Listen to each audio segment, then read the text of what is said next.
Today I'd like to talk about the final 408b2 regulations. These are the Department of Labor regulations which require certain covered service providers to disclose to responsible plan fiduciaries their compensation and the services they'll perform to receive that compensation. The regulations are detailed, and there are some significant changes which frankly go beyond what we can cover today, but what I would like to focus on is the effective date for the final regulation, because there has been a change there.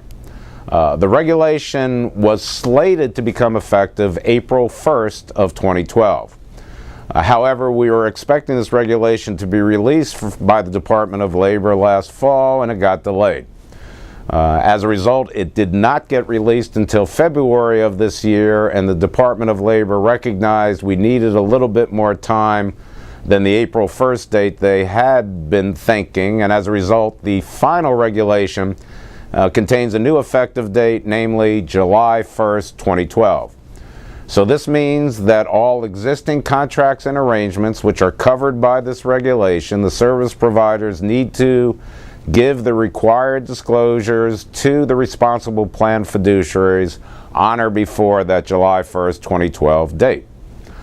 This delay in the effective date will also impact the need to provide the participant level fee disclosures under the 404A5 rule. That regulation is effective for plan years beginning on or after November 1st of 2011. But the initial disclosures to participants need not be made as of that effective date. Instead, there's a transitional rule. Under the transitional rule, the initial disclosure to a participant who is subject to this 404A5 rule, which is generally individual account plans with directed investments, that initial disclosure needs to be made no later than the later of 60 days after the effective date of the 404A5 regulation, or 60 days after the effective date of the 408b2 regulation.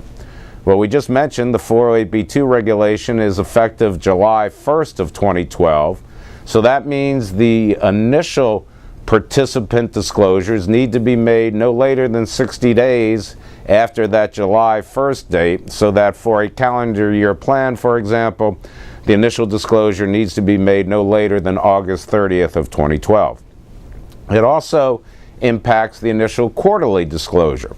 The initial quarterly disclosure that gives a recap of the expenses charged against a participant's account for the preceding quarter, that needs to be provided no later than 45 days after the end of the quarter in which the initial disclosures are made. And we just mentioned the initial disclosures for a calendar year plan will need to be made August 30th. And so 45 days after the end of that third quarter, the quarterly recap needs to be provided. And so that 45-day period will run on November 14th, 2012. And incidentally, in conversations I had with the Department of Labor, there had been some question whether that first quarterly recap needed to cover the entire year or only the preceding quarter, and I'm happy to clarify that only the preceding quarter, those expenses are the only ones that need to be reported on that initial quarterly disclosure. Now, there's a lot more in that regulation, and ASPPA produced a webcast that was done by Eileen Ferenzi and Brian Graff. It was very well received. It's available to be viewed on a recorded basis by simply going to the ASPPA website. We'll keep you apprised of new developments as they occur.